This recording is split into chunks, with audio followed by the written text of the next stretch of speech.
마가복음 10장.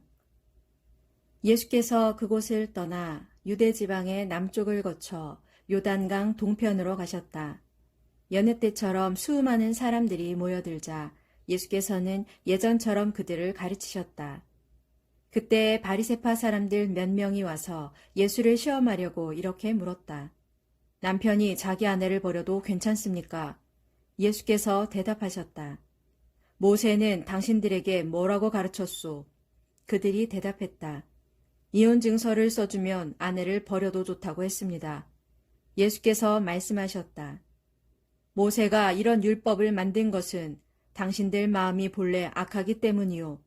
애당초 하나님께서는 천지 창조 때부터 사람을 남자와 여자로 만드셨소. 이런 이유로 남자는 부모를 떠나 자기 아내와 합하여 둘이 한 몸이 된다 하였소. 따라서 이제 그들은 둘이 아니라 한 몸이요. 그러므로 하나님께서 짝지어 주신 것을 사람이 갈라놓아서는 안 됩니다.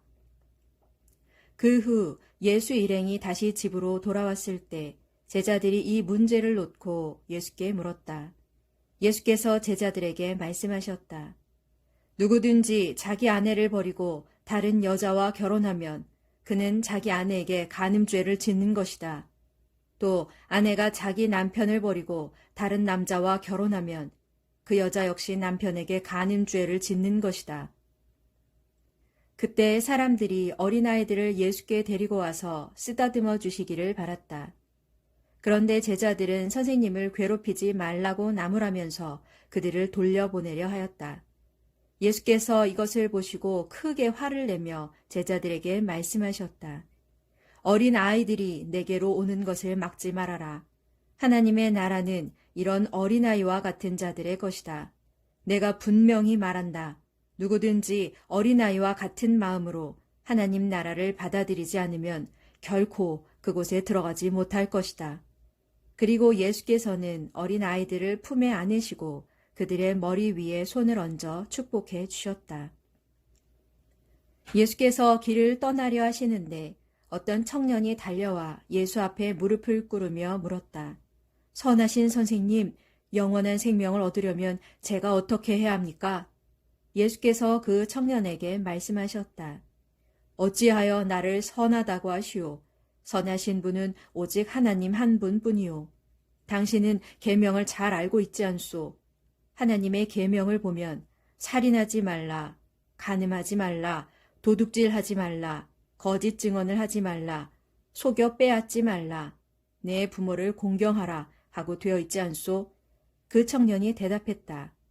선생님, 저는 어릴 때부터 이 모든 계명들을 잘 지켜왔습니다. 그러자 예수께서 그 청년을 사랑스러운 눈으로 바라보시며 말씀하셨다. 그런데 당신에게 한 가지 부족한 것이 있소. 가서 당신이 가진 것을 다 팔아 가난한 사람들에게 나누어 주시오. 그리하면 하늘에서 보화를 얻게 될 것이오. 그런 다음에 다시 와서 나를 따르시오. 이 말씀을 듣자 그 청년은 침통한 표정을 짓더니 슬퍼하며 예수를 떠나갔다. 그 청년은 많은 재물을 가진 큰 부자였기 때문이었다. 예수께서 제자들을 둘러보시며 말씀하셨다. 부자가 하나님의 나라에 들어가기란 참으로 어려운 일이다. 이 말씀을 듣고 제자들이 크게 놀라며 의아해하자 예수께서 다시 제자들에게 말씀하셨다. 얘들아, 하나님의 나라에 들어가기가 얼마나 어려운지 모른다. 부자가 하나님의 나라에 들어가는 것보다 차라리 낙타가 바늘귀로 빠져나가는 것이 더 쉽다. 제자들은 더욱 놀라며 의아해했다. 그러면 선생님, 이 세상에서 구원받을 사람이 도대체 누가 있겠습니까? 예수께서 제자들을 유심히 바라보시다가 말씀하셨다. 사람의 힘으로는 절대 불가능하다. 그러나 하나님으로서는 모든 것이 가능하다. 그때 베드로가 예수께 말했다. 선생님, 보시다시피 저희는 모든 것을 버리고 주님을 따랐습니다. 예수께서 대답하셨다. 내가 진정으로 너희에게 말한다. 누구든지 나를 위하여 또 복음을 위하여 자기 집이나 형제나 자매나 어머니나 아버지나 자녀나 재산을 버린 사람은 지금 이 세상에서 핍박도 함께 받겠지만 자신이 버린 것들을 100배로 돌려받을 것이다. 그러나 무엇보다 장차 오는 세상에서는 영원한 생명을 얻게 될 것이다. 그러나 그런 자들 가운데서도 먼저 된 사람이 나중되고 나중된 사람이 먼저 되는 일이 많을 것이다. 예수 일행이 예루살렘으로 올라가는 길에 예수께서 앞장서서 홀로 걸어가시자 모두들 놀라고 두려운 마음으로 뒤따라갔다. 예수께서 다시 12 제자를 자기 곁에 불러 모으시고 장차 자신에게 닥칠 일을 일러주셨다. 보라, 우리가 예루살렘에 도착하면 인자는 배신을 당하여 대제사장들과 율법 교사들의 손에 넘겨질 것이다. 그들은 인자를 죽이기로 결정한 후 이방인들에게 넘길 것이다. 그러면 이방인들은 인자를 조롱하고 침뱉고 채찍으로 때린 뒤 마침내 죽일 것이다. 그러나 인자는 사흘 만에 무덤에서 다시 살아날 것이다. 그때 세베대의 2 아들인 야고보와 요한이 예수 곁으로 와서 말했다. 주님, 저희 소원을 들어주십시오. 예수께서 물으셨다.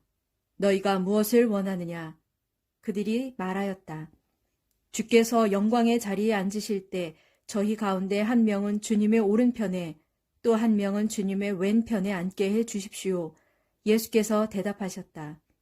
너희가 지금 내게 요청하는 것이 과연 무엇을 뜻하는 것인지나 알고 하는 말이냐? 너희는 내가 마셔야 할 쓴 잔을 마실 수 있느냐? 내가 받아야 할 고난의 세례를 받을 수 있느냐? 그들이 대답했다. 예, 저희는 할 수 있습니다. 그러자 예수께서 말씀하셨다. 그렇다. 너희는 내가 마시는 잔을 마시게 될 것이고 내가 받는 세례를 받게 될 것이다. 하지만 너희를 내 오른편이나 왼편에 앉게 할 권한은 내게 없다. 그 자리는 하나님께서 이미 정해놓으신 사람들에게 돌아갈 것이다.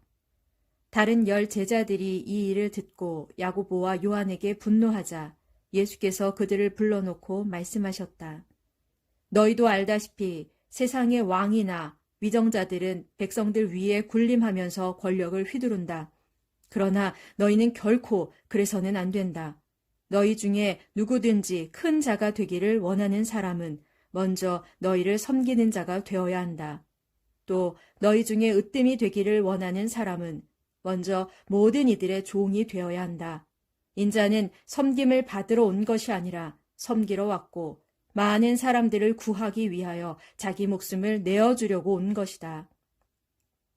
예수와 제자들이 여리고 성읍에 들렀다가 뒤따르는 많은 사람들과 함께 성읍을 떠날 때였다. 그때 디메오의 아들 바디메오라는 맹인 거지가 길가에 앉아 있다가 나사렛 예수가 그 길로 지나가신다는 말을 듣고 소리를 지르기 시작했다. 다윗의 자손이신 예수여, 저에게 자비를 베풀어 주십시오. 그러자 많은 사람들이 그를 나무라며 조용히 하라고 했다. 그러나 그는 더욱더 큰 소리로 다윗의 자손이시여 저에게 자비를 베풀어 주십시오 하고 외쳤다. 예수께서 걸음을 멈추시며 말씀하셨다. 그 사람을 불러오시오. 사람들이 그 맹인에게 가서 일러주었다. 기운을 내어 자리에서 일어나라. 그분이 당신을 부르신다.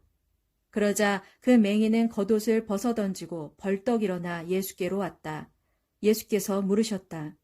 내가 당신에게 무엇을 해주기를 바라오? 맹인이 대답했다. 선생님, 눈을 뜨고 싶습니다. 예수께서 말씀하셨다. 이제 가시오. 당신의 믿음이 당신을 낫게 하였소. 그러자 그 즉시 맹인은 눈을 떠보게 되었다. 그리고 예수를 따라 나섰다.